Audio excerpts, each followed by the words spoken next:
Hey there, welcome back to True North Reviews. My name is Ryan, and today we're doing a concert review, and not just a singular concert. It is a festival review, as if you couldn't tell by the title of this video. I saw 9 concerts in 10 days, could have been even more. This is just what I was able to go to over the course of these 10 days. And these 10 days are for Bluesfest, which is a massive festival held in Ottawa every summer. It started back in the 90s for what I can tell. It used to be a lot more blues focused, as it is called Bluesfest. I think the first year it was running, we had Clarence Clemens from the E Street Band perform. But since then, the festival has evolved. It has become more of this mainstream rock, pop, hip-hop, R&B, really just all-encompassing at this point for genres. There have been big headliners with Red Hot Chili Peppers, Kanye West, Foo Fighters, just over the past few years to name some. But this year, this is my first time going. I've wanted to go for years, and who did I get to see? Well,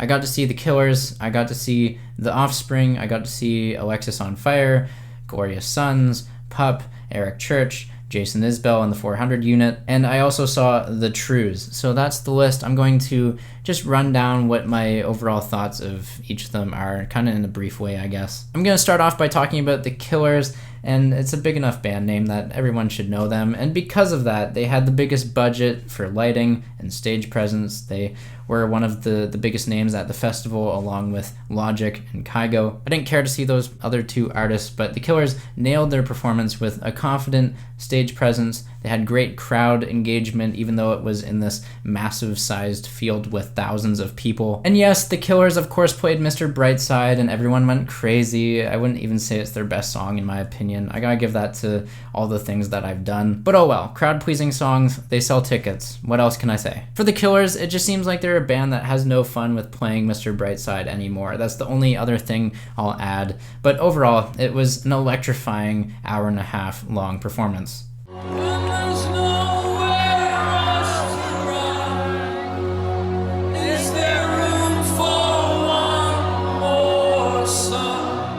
Moving on from there, I want to talk about Alexisonfire. This was the concert I was most excited for, and it surpassed all of my expectations. It's weird, I had just seen Dallas Green perform solo under his City and Color moniker a couple weeks before this show, and it's insane to see this man's versatility when he can sing soft folk tunes, but he can then get up on stage with this ragtag group of outcasts screaming post-hardcore punk songs. By the way, George Pettit has an unmatchable charisma when it comes to his performances. His death growls are amazing, and he's essentially Randy from Trailer Park Boys in the music world. In addition to this, Alexisonfire's concert thrills were felt from the incredible song selection, the spot-on replication to their studio recordings, but I also felt this connection with the audience. Of course, there were mosh pits forming on every other song, and there was plenty of crowd surfing. Actually, at one point of the concert, there was a dude in a wheelchair who was hoisted up in the air, and Dallas took such a liking to this that he brought him up on stage for another song later on. Overall, it was an amazing concert, and I got to say it's one of my favorite of all time.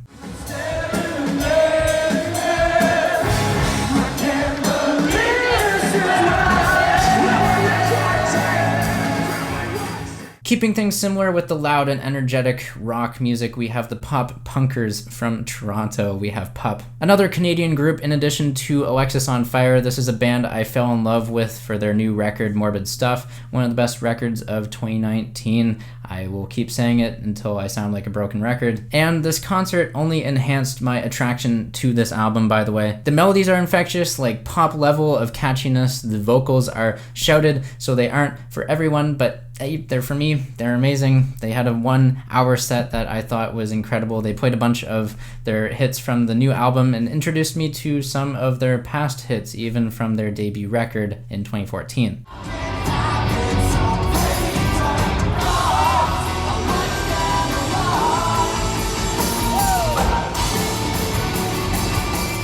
Next up, we have The Trues, another Canadian group. They are from a small town, Antigonish, Nova Scotia. They brought an upbeat performance and lively sound to one of the smaller stages of Bluesfest. Also the most humid and sweaty of them all because we were crammed under a tent. But the main comment I have to say about this band is how there is so much raw power behind the lead vocalist Colin McDonald. He kept yelling at the top of his lungs song after song, and it was just a blast to be a part of. Now when it comes to their newer music that they performed, I wasn't the biggest fan of their new album. They only played one song from it, luckily, but for the most part this concert was a trip down memory lane when it came to songs like Poor Old Broken Hearted Me and Not Ready to Go.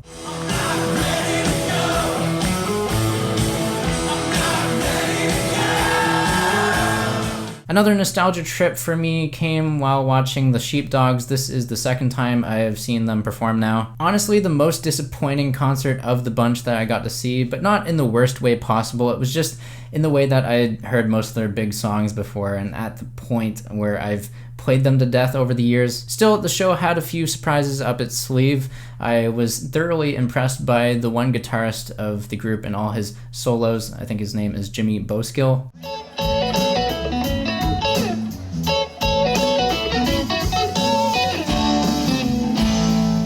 Moving on from there, we have the Glorious Sons. This is a rock band, another Canadian group. I know I'm kind of just throwing out a bunch of Canadian groups at you here. They're from Kingston, Ontario. They are so underrated. I would love for them to break into the US and start to be known down there. They won a Juno for Best Rock Album, the Canadian version, to the Grammys, by the way. I highly recommend checking out the songs SOS, Everything Is Alright, Mama, and White Noise. These are easily their most addictive and catchy songs, and I guarantee at least one of them will instantly get stuck in your head. This group, Glorious Sons, are currently traveling around North America. They will be putting out a new record this fall, which will be their third full-length project. I'm pumped, and this concert just put me over the edge. Definitely one of the biggest rock bands in Canada right now, at the top of their game too, which makes it all the more exciting.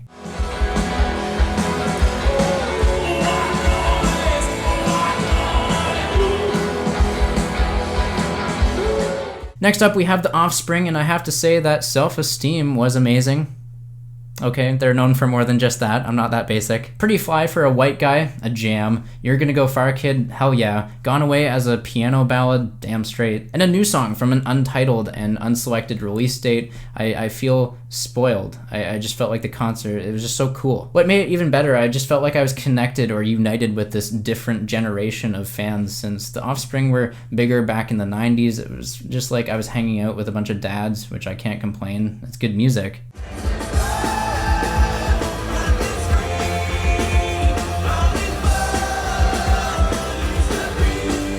Eric Church is the next artist I'll be talking about here. I was persuaded to go to this concert with some friends. I'm not the biggest country fan, if you couldn't tell by my channel. But hey, there was an odd song that I recognized, and by the end of the night, I saved a couple songs from Eric Church onto my phone. There is a catchy pop quality to Eric Church. I have to say I'm pleasantly surprised that I liked a few more songs than what I originally went in expecting. And lastly, to wrap up this concert review, I saw Jason Isbell and the 400 Unit, also on the country night with Eric Church. Jason Isbell, as a solo artist, I'm not big into his music. I really only caught on to the 2017 record, The Nashville Sound, where he has the 400 Unit with him. And it was really only the rock-leaning tracks that really piqued my interest there. I would say that this concert was a bit of a disappointment. It just felt like I never knew any songs, but like, hey, it was something I was trying to branch out of my comfort zone. Made it a little frustrating to sit through and just like not know any songs, but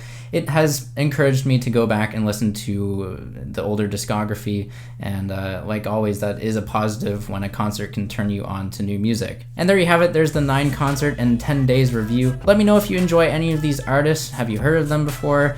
Would you like to know more about them? Let me know some of the concerts you've been going to this summer and just 2019 in general. Leave a like, subscribe if you're new in town. Thanks for watching, and as always, have a rockin' day.